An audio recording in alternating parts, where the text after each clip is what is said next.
The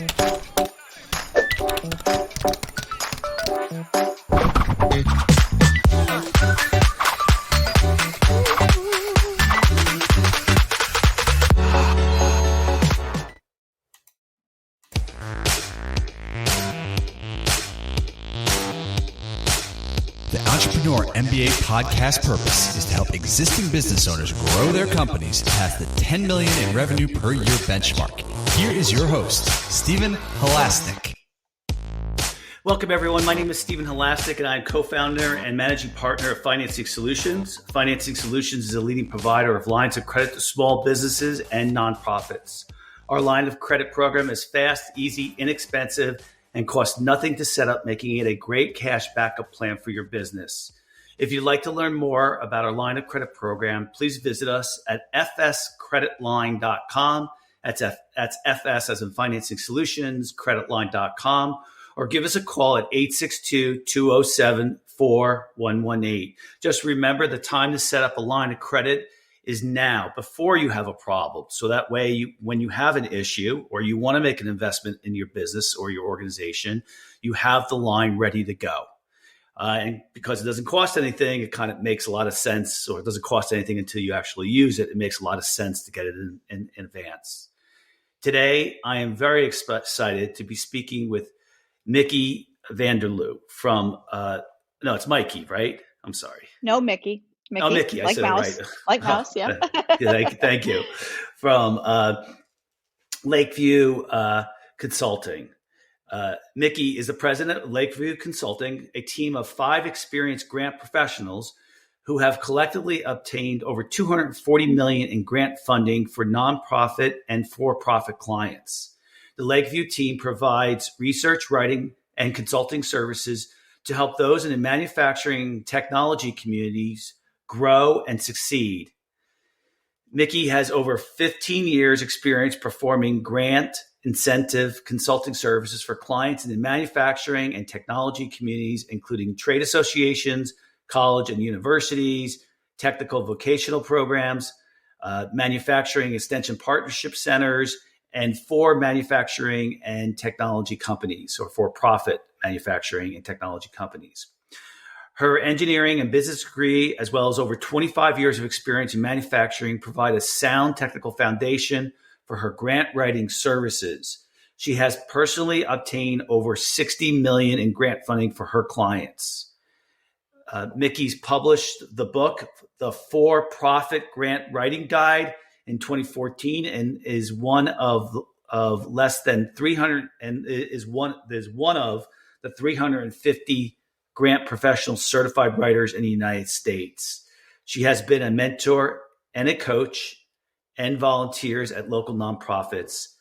Miki, welcome to today's Entrepreneur MBA podcast. Thank you. Glad to be here. So I love learning about things. One of the reasons why I really enjoyed doing the podcast, of course, is I love learning about new things. And the fact that today's topic is winning technology and manufacturing grants. And I know you and I were having a discussion before we went live. I actually do 2 podcasts, the Nonprofit MBA podcast, the Entrepreneur MBA podcast. And we were, kind of talking about which one this would be geared toward. But it really is geared toward both potentially nonprofits and entrepreneurs as well, correct? Right. Correct. Yes. Yeah. Yes. So we'll probably touch upon both of those things today. But just the fact that there are, it's not an aha moment for me, but it's obvious that there are technology and manufacturing grants out there that the government or foundations want to give. Do you ever have an idea how much is out there to win? Well, it really varies, especially by political landscape. So before COVID, I would say it was fairly predictable. You had a lot of federal grants that kind of came out on a yearly basis. Since COVID, so federal grants basically follow national issues. Well, as we've seen, a lot of issues come out of COVID, come from the pandemic, supply chain issues, PPE, manufacturing issues. those types of issues that fall on a national scale typically result in some sort of grant program at the federal level. And so I'd say for the last year and a half, it's been a very unpredictable landscape on the federal side, and then again on the state side. So just to give you an idea, Stephen, on manufacturing grants, for example, mostly happen at the state level. There's not a lot of federal. There are some federal grants that for-profit entities can apply for. One big one is in the Technology Center, the Small Business Innovation Research and Small Business Technology Transfer Funding, the SBIR STTR program, which a lot of technology companies are familiar with. That's been a long-standing program. For-profit companies can apply for that. It's very heavy-duty research, so it's not for every for-profit company, but that's always been out there. But for the most part, manufacturing grants happen at state levels. And as the CARES Act money flowed down from the federal to the state levels, what I saw was very similar to what happened in 2008, 2009 with the American Recovery and Reinvestment Act. At that time, the federal government created a pot of money. That pot of money was sent to each of the states, and they were told, okay, do what you want with this, as long as it helps the economy recover. That was the only kind of contingency under that. The exact same thing happened with the CARES Act funding. Federal government sent money to the states. Each state had a lot of leeway as to what they wanted to do with it. So in some states, you saw that they created very large PPE manufacturing grants. One such state was Kansas. And now this is not a grant they'd ever offered before, but this is what they decided to do with their CARES Act money. So in Kansas, they created two different manufacturing programs. One was for manufacturers that wanted to produce PPE. The other one was for manufacturers that were experiencing severe supply chain interruptions, and they wanted to reshore some of their manufacturing.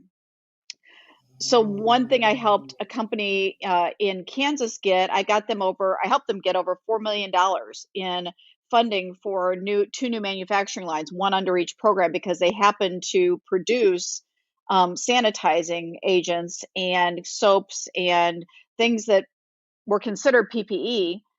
In addition, they were seeing severe supply chain restrictions on their plastic bottles and the containers that held the liquid soap and the sanitizers. So those were completely unexpected sources of funding. And so it's really changed a lot since COVID. And I can even tell you that day to day and week by week, there are still new programs coming down from the states as they've gotten that second round of CARES Act funding.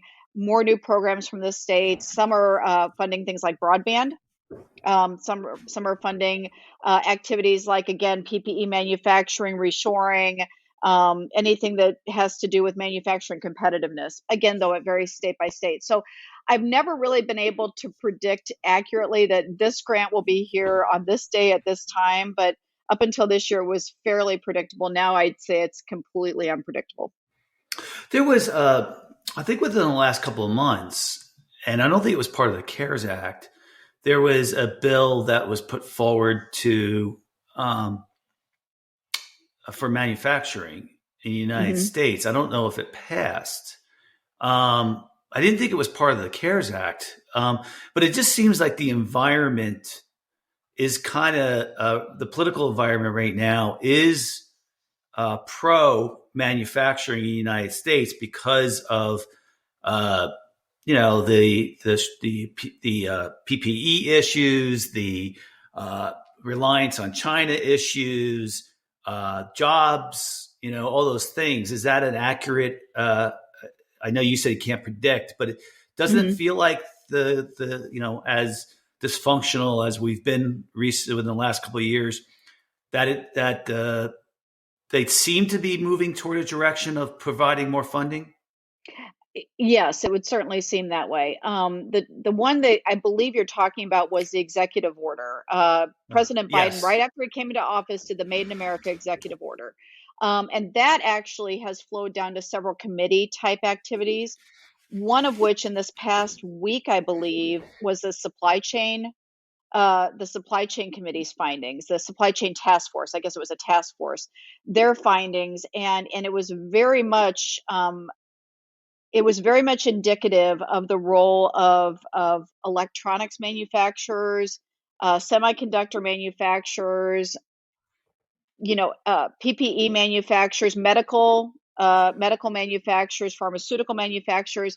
This task force found that there are several industries within American manufacturing that are very impactful to the country's ability to weather another pandemic. And that's really what they were tasked with. Now, that activity is likely to lead to actual bills that would provide funding. That was their recommendation, was to provide funding to support these industries and help them grow and become more resilient and help them expand greatly their production capacity. Because the fact is, nobody wants to go into another pandemic and have to be getting masks from China or, syringes from China. So I do believe that's going to come. That the issue with federal funding and state funding to a large extent is that takes time. The bill has to be formulated. It has to be in committee. Then it has to be sent to the Senate and the House for approval. Then the president has to approve it. And I would be very surprised if actual funding opportunities came out from that before winter of this year. Yeah. It just takes a lot of time. I get, and it's funny, I get a lot of, especially more technology companies that will email me and they'll say, "Hey, we saw that this committee just came out with this, where's the money that's attached to this?" And I have to kind of hold them back a little bit and say, okay, wait, this all has to go through the political process. And so what it's going to look like at the end, because it could look like tax credits, it could look like grants, it could look like competitiveness centers where they fund one or two centers to actually improve their you really just don't know. You really don't know. So here's the $1 million question that I know that our listeners are going to really want to know. So let's get it out of the way now. Mm-hmm. How small, let's put it that way, of a organization, for a for-profit organization, can you be to get a technology or manufacturing grant? Well, a technology grant, the SBIR STTR program that I talked about before, you can be a one-person company. Okay. You don't have to be making any money. You can be a true startup. A lot of professors actually apply for that funding. So they aren't even a company. They've developed something, they've invented something, and they want funding to do research and development. So for technology, you can be very small. Where we tend to see the most success with technology companies is, and there's a little bit of a sweet spot, but they're not true startups. They have either seed funding or they're self-funding. They may have an investor or two, but they're able to sustain their expenses. They just want grant funding to be able to do additional research. So they've been able to fund kind of the very early stage activities, and they're looking for funding to continue and commercialize and that type of thing. So again, these aren't high revenue companies, but they're not the very large technology companies, and they're not the one person brand new startup companies. That's where we tend to see a lot more of our fit with the company looking for grants. On the business side, on the manufacturing side, you cannot really there is not really a startup grant for a non-technology manufacturing company. So, and the reason why I tell companies, when I have companies that call me and say, I want to start a new cleaning business, or I want to start a new, X type of business, whatever it looks like, they'll say, can I get a grant to start my business? And you really can't. And the reason is that grant funding is much like bank loans. You work with lines of credit, so you know that banks tend to really want to see cash flow, financial stability.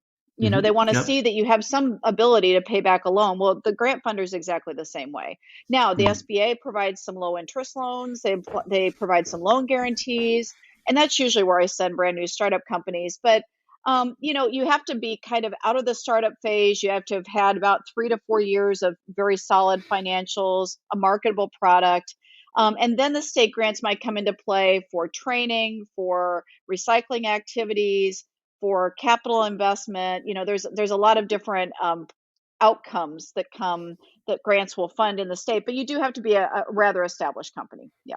What do you think your hit ratio is, as far as, someone someone engages you, and of course you've done your preliminary work to say, I think this is a worthwhile endeavor.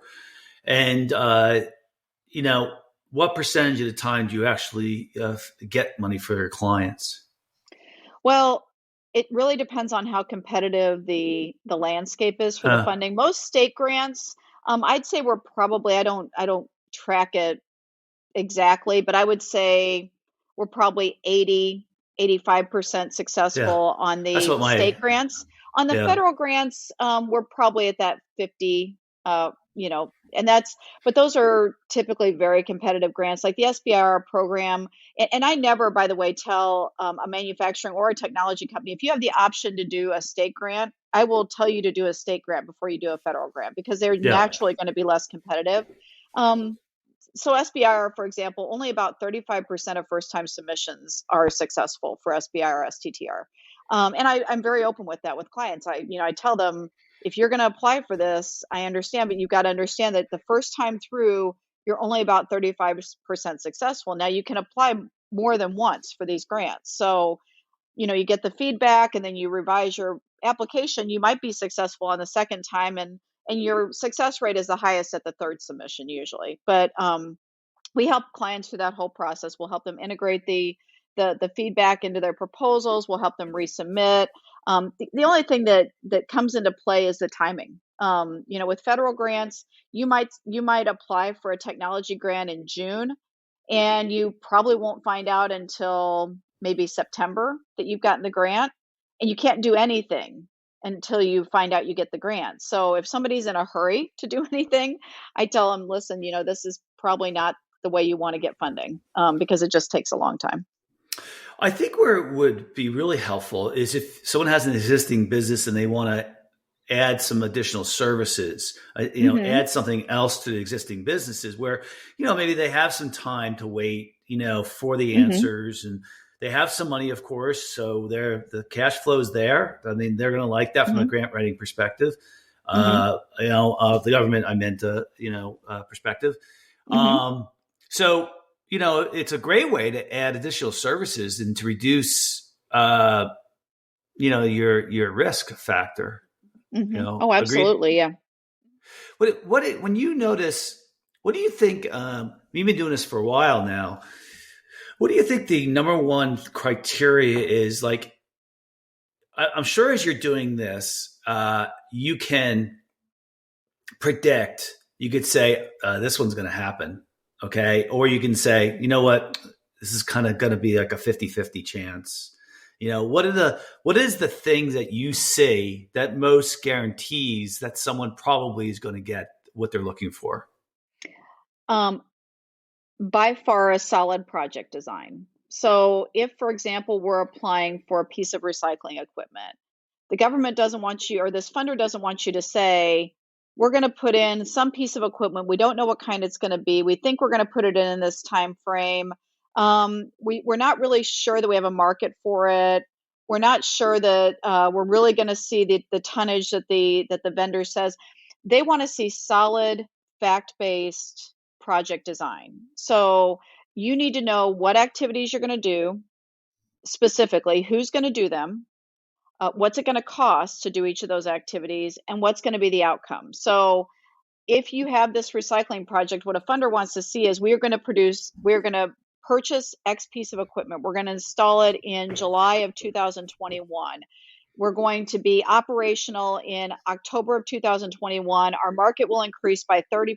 We know this because we've talked to our customers. We've talked to people in the market. We know there's a demand for our services. We have these letters of support for what we're doing. So we have potential interest. And we know that by the time everything's said and done, we will have diverted this amount of tonnage from the landfills. And here's how we came up with that number. So you really have to be that granular when you're applying for any grant.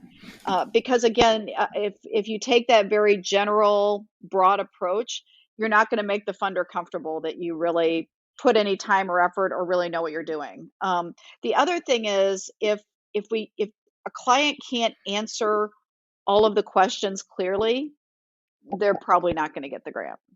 Hmm. And where I see technology clients getting the most tripped up is on the commercialization end. They know their technology backwards and forwards. The biggest the biggest issue I see with explaining their technology is a lot of them have their own speak, right? They have their own, they're very high technology, so they'll use acronyms, and and I always tell them, I'm like, dumb it down. Okay, I'm an engineer, but I'm a very uh, applications based engineer.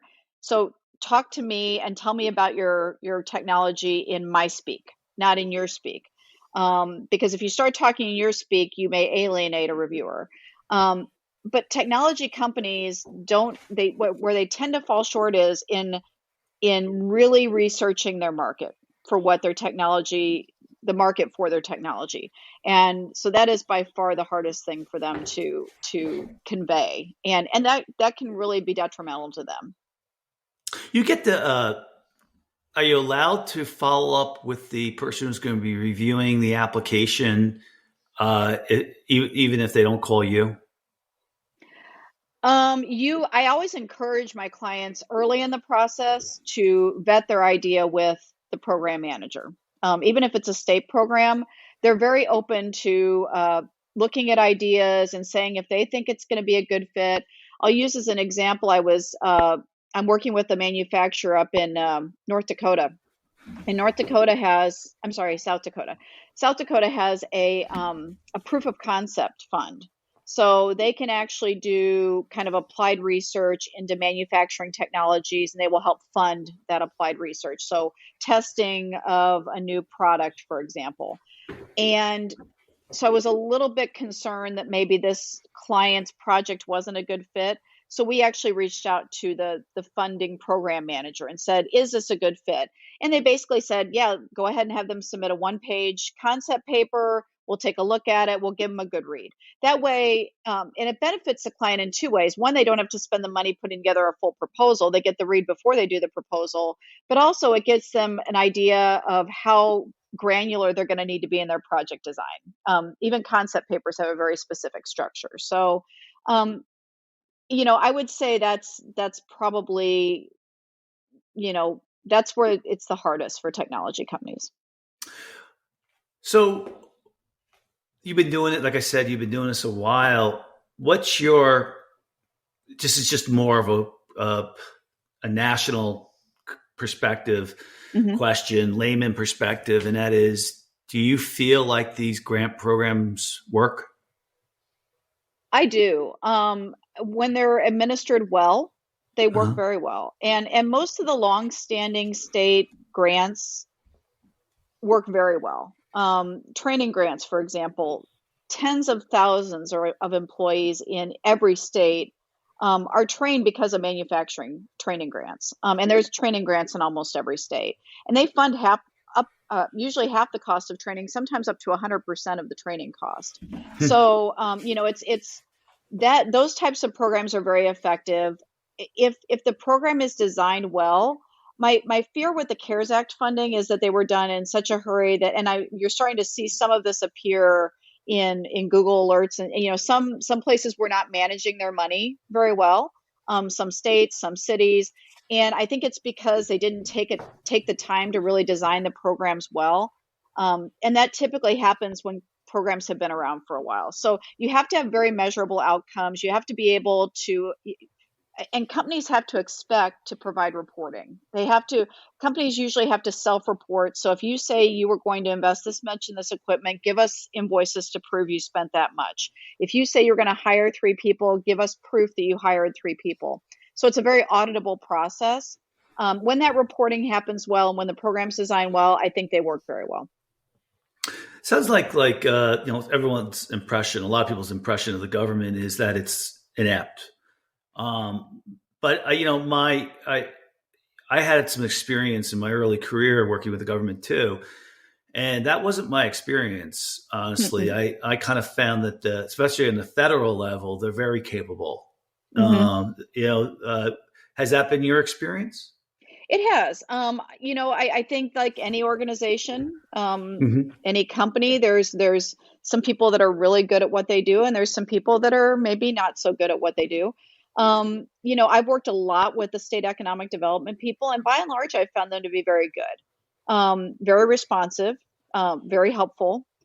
Program managers for grants, extremely helpful. And again, if a company has any doubt whether or not they could get a grant, the very first thing they should do is contact the program manager, because their role is to help you. And they Yeah. are very helpful a lot of times. So we've been talking about for-profits. Hmm. How did nonprofits get involved now in what we're talking about? So a lot of times, so the nonprofit funding space is, very narrow in a lot of ways, because you can only get funding. You can't usually get funding from foundations, for example, for-profit work. But what can happen when a for-profit partners with a nonprofit? I'll use as an example a workforce development nonprofit. Let's just say a workforce development nonprofit wants to apply for funding to provide vocational training for a group of industry people. That industry interaction with that nonprofit will strengthen that nonprofit's proposal.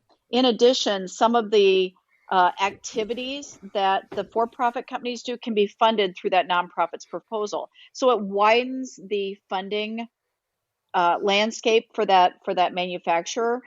There's a program that's been in existence for a long time through the National Science Foundation called the Advanced Technology Education Program. And several DOL, Department of Labor, and Department of Education programs kind of follow suit on this. They require partnerships. They require partnerships between colleges, between workforce development nonprofits, between manufacturing extension partnership centers, and manufacturers.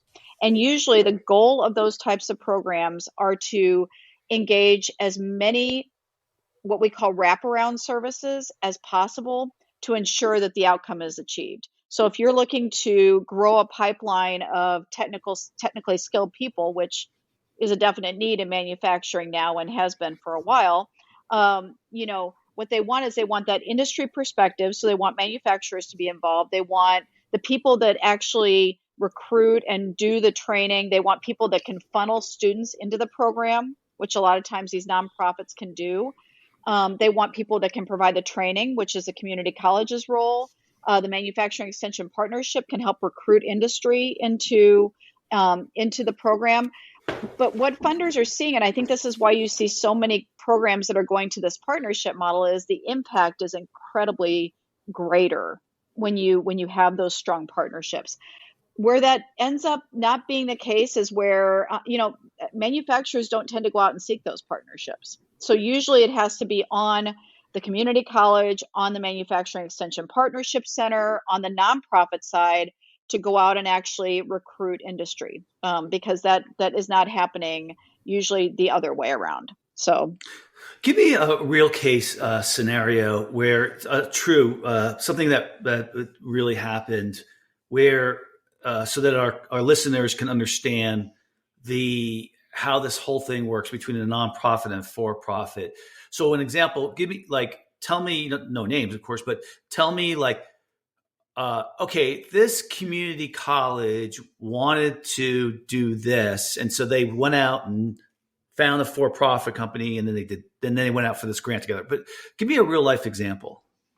Well, one good ongoing example, workforce investment boards. Workforce investment boards are in every state. They're federally funded, and they will partner with manufacturing. So, for example, and with education. So, one partnership that I know was seeking funding. I don't know I believe they did get some state funding for it, but it was a career education center. And the people that partnered on it were local industry in Central Illinois, and then the Central Illinois Community College, and then the Workforce Investment Board, which recruits people off of unemployment lines, low income, underserved people. So the goal was to take all those people and then also the Chamber of Commerce was involved. So basically you had kind of this whole ecosystem of people that would bring in students, and the local high schools were involved. So you would have a high school student, for example, that would offer a training program in welding. So they would go to that high school, they would get training in welding, then they would go to the Career Center and they'd actually practice on pieces of equipment in the Career Center.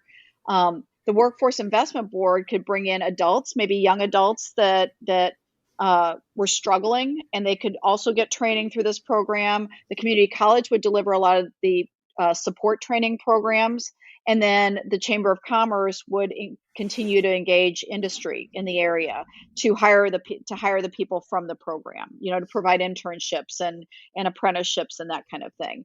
The other area that I've seen that has been heavily funded is apprenticeships. So there's apprenticeship programs in pretty much every state now, and there's apprenticeship funding in almost every state. So a lot of manufacturing companies hesitate to bring on apprentices, but a lot of states actually will pay through the workforce investment boards. They will pay up to about 6 months of an employee's wages, at least a portion of those wages. So it makes it a lot less expensive for a manufacturer to do apprenticeships. And that, again, the apprenticeship requires on-the-job training, which a company provides. It requires classroom training, which can be done either at the company or at a community college. And then it requires mentoring that the company has to provide. So oftentimes they have to engage at least a community college partner, and a nonprofit might be able to help bring in workforce for that as well. So one of the things that's on my mind right now is is our government in the United States a unique style of government where other countries really don't do this as like we do? So does China, my impression of China was that, they picked their battle and they put a heck of a lot of money, billions of money into that industry. But they did and I don't know if you know the answer to this question, but do countries like China spread money out, like this?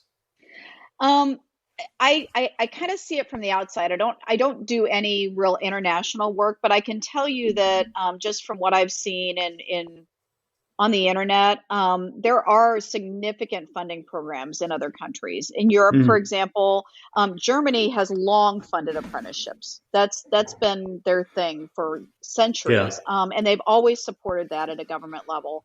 But there's programs in Australia. There's programs in a lot of different countries. The way each country chooses to incentivize may be a little bit different. So whereas I think the Chinese government, at least my perception is the Chinese government just directly subsidizes manufacturers, where in the United States, it's more of a lot of times a competitive process. It's more of a competition than maybe some other countries. But I do think some European countries follow that competition mindset. So they might have a grant program in India, for example, that only the companies that really show that they're going to do the work would get the money. I've just been really on the outside of it, but that's at least what I've perceived. Yeah, it's interesting. Very interesting. So it is. So you listen, I like this stuff too. When I started off my career for the first 8.5 years, this is over 30 years ago. I worked for Xerox, and I had a 3-year stint there in one position where I was working with state and federal government winning bids, and I was really good at it. I really was, to be honest with you. So it's a long time ago, but I enjoyed it too. But so if you're a listener right now and you're in technology or you're in manufacturing, how do you know that, hey, I have something here that I think I could get grant money for? How do you kind of know? Like if you're let's say you're building CRM software and you say, you know what, I think I want to go into building accounting software. I wonder if there's a grant for that. That's a really weird example, and I did pick that one on purpose. But how do you know? So on the software side, that's kind of unusual. There isn't a lot of money for software development unless it's heavy R&D, kind of like the SBIR type stuff. Yeah. But on the manufacturing side and the technology side, so the indicators are a little different. Manufacturing, it's very much economic development objectives, job creation, Are they going to be investing in capital equipment? Are they going to be adding jobs? Are they going to be retaining jobs? Are they going to be purchasing the equipment to recycle, to produce something out of recycled material? In a lot of cases with states, you can get funding for that. Clean energy tends to be a really big topic in some states. So if you're doing a clean energy related product or a clean energy related, like you were talking about adding markets. So say you're a manufacturer of some kind of solar panels and you decide you want to do geothermal or something like that. If they're a rural community, USDA has a couple of business programs for rural communities. So that's also possibly an indicator. But in general, it's job creation, capital investment, facility investment. If they're looking at building a new facility, there's generally grants and tax incentives associated with those types of Wow. things. What a great country. I'll tell you. It's unusual for me to come way out and say something like that. But, we're so much more sophisticated than people give us credit Sure. for, Sure. and I mean, our own citizens. And it's cool stuff. I mean, trying to help people get a job and helping them provide for their families and making them happy. It's amazing. And it's good stuff. Well, and the reason why I started my business, Stephen, and this is, I worked in manufacturing for a really long time. And what I came to realize is that the key to American prosperity is in manufacturing. So when our goal at Lakeview Consulting is to increase the prosperity of American current and future workers. Because if we can get a grant for a company for some new machinery, they're going to hire people. And if they hire people, the economy as a whole gets better. There's a direct correlation. So, I got a grant one time for an employer of mine, actually, and they ended up hiring 13 people. They invested $3 million in equipment.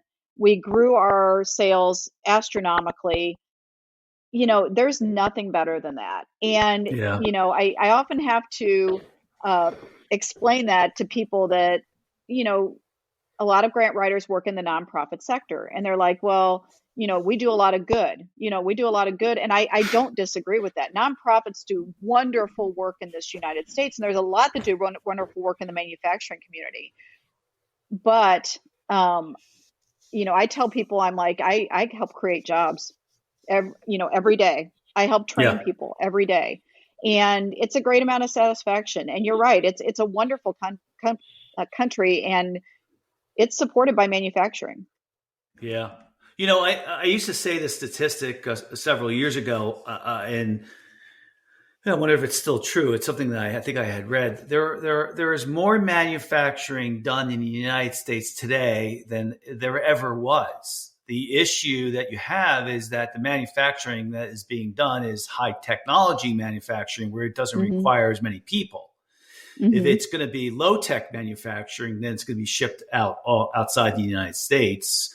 And but there are tons. There's a 60 Minutes episode which showed that how many manufacturing jobs there are in the United States. It's just that the people who have to do those jobs, it requires a lot of training and it's not I used to work on the assembly line for General Motors when I was 19, and it's not putting a little bolt on something to screw into the wall of the inside of your car. We're talking about, you really got to know mathematics, and you got to know some, you got to be pretty talented. And is that still true, that the manufacturing in the United States is more than it ever was? Oh, I don't doubt that at all. I can also tell you that one of the biggest misnomers in manufacturing is that the more automation you have, the less people you need. That isn't necessarily true. Oh, cool. I believe that what the transition that's happening is manufacturing workers are becoming more value added. They can't just be somebody that clocks in, looks at a few pieces of product, and then walks out the door. You have to be able to scrutinize the product. You have to be able to do the work the automation can't do, because no matter what, automation still isn't that smart. It can tell you that based on these parameters that were put in, this product is good or bad. That's where the value add comes in. That's where a little bit more technical skill comes in. But I can also tell you that manufacturing companies, by and large, when they're looking for workers, and a lot of them are looking for workers right now, they want somebody that's going to show up on time, dressed appropriately, and willing to work. And Yeah. everything else they'll train them to do. And they have ways to Yeah. train them. They can be internally trained, they can have partnerships with colleges, but yes, I can tell you that it requires a little bit more skill, but I can also tell you that a lot of companies are willing to train people on that skill as long as they have those soft skills. Yeah. Those I are mean, the keys. the lower income jobs, the biggest issue they have is alcoholism and drugs. The manufacturers really, not manufacturers, but the companies really struggle with that. I know the trucking industry really gets affected by that. They can't find workers because they can't pass the drug tests, and exactly. And manufacturing suffers from that as well. And it's just it's a problem. It's endemic in a lot of communities. It's just something that people have to deal with, and that's a whole social service issue. The fact is, I truly believe there are more workers out there for manufacturing than is publicized. I believe there's a lot of people. There's a lot of high school students that will make very good manufacturing workers, but it takes a change in attitude in the educational system, quite honestly. It takes a change in, it takes an understanding that an acceptable outcome from a high school education is going into the workplace, because those kids can earn a whole lot more money working in manufacturing than you worked on the GM assembly line. They don't make peanuts there.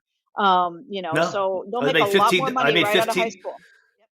Yeah, I made $15 an hour 33 years ago, whatever it was, Yep. 36 years ago. So, that was great money. I worked a 11 to 6 shift at night. In the morning, 11 in the morning, 11 at PM to 6 a.m.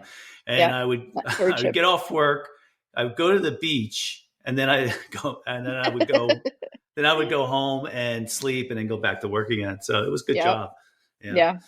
Well, that's all the time we have today. Like I thought it was going to be an interesting topic, and it was a very interesting topic. And I would like to thank so very much Miki Vandeloo from Lakeview Consulting for coming on today's podcast. If you like today's podcast, please feel free to share it with a friend, and also subscribe on your favorite podcasting app. If you like today's podcast, please give us a review on your podcasting app to help us get the word out. Our podcasts have become very, very popular. I'm very happy with that. And I think if you are running a business, or if you're running a nonprofit, these are really good things to have. Listening to these topics. If you're looking for a line of credit for your business or your nonprofit, please call us at 862-207-4118 or visit our website at fscreditline.com. Miki, if someone wants to get in touch with you, how would they go about doing that? You can either contact me through my website, Lakeview Consulting, all one word, .net, or you can reach out to me on LinkedIn. I'm a pretty regular poster and attendee in LinkedIn. So, yep, and it's spelled Miki Vandeloo, Vanderloo, and no R. Miki Vandeloo. Yes. Oh, I'm sorry. Okay, that's okay. Just search for me on LinkedIn. Yeah. And to all of our listeners or business listeners, I tweet daily about business ideas at S Halasnik, which is my name, S Halasnik, SHALASNIK. And for all of you, I just want to thank you for listening today. Just remember, there's money out there. The statistics are high as it was as we just presented today. I have a friend who always goes out and gets grants for the businesses that he has started and is involved with, and he always gets the money that he's looking for. So it's a real skill. It's out there for you, and think about it, and talk to Lakeview Consulting if you're interested. Everybody have a great day.